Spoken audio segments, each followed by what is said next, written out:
দাদি সমুদ্রের তলে সাঁতার কাটতে কাটতে একটি আহত সোনালী ঘোড়া মাছ দেখতে পেল। ঘোড়া মাছটি শরীরে বড় ক্ষত ছিল। দাদির খুব মায়া হলো। সে ঘোড়া মাছটিকে নিজের বাড়িতে নিয়ে এলো।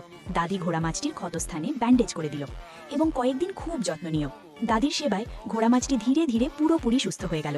সকালে ঘোড়া মাছটি দাদির সামনে এসে হাজার হাজার লাল হীরা উপহার দিল। দাদি সেই হীরাগুলো ঠেলায় ভরে একটি পঙ্গু ভিখারিকে এবং একটি গর্ভবতী মহিলাকে দিয়ে দিল। নিজের জন্য একটি হীরাও রাখল না। বাকি হীরাগুলো বৃদ্ধাশ্রমের মানুষের মধ্যে বিলিয়ে দিল। ঘোড়া মাছটি খুব খুশি হয়ে দাদিকে আরও হীরা দিতে লাগলো। কিন্তু সেই সময় একজন লোভী পেট মোটা পুলিশ সব দেখে ফেলল। সে ঘোড়া মাছটিকে ধরার জন্য জাল নিয়ে গিয়ে এলো। দাদি তাকে বাধা দিল, কিন্তু পুলিশ দাদিকে জোরে ধাক্কা মেরে মাটিতে ফেলে দিল। হঠাৎ ঘোড়া মাছটির শরীর থেকে উজ্জ্বল সোনালী আলো বের হলো। ঘোড়া মাছটি আরও বড় হয়ে উঠল এবং তার জাদু শক্তিতে পুলিশটিকে একটি ছোট ইঁদুর বানিয়ে দিল। এরপর দাদি কাঁদতে কাঁদতে ঘোড়া মাছটিকে আবার সমুদ্রে ছেড়ে দিল, কারণ তার এত ভালো কাজের জন্য কেউ লাইক কিংবা সাবস্ক্রাইব করল না।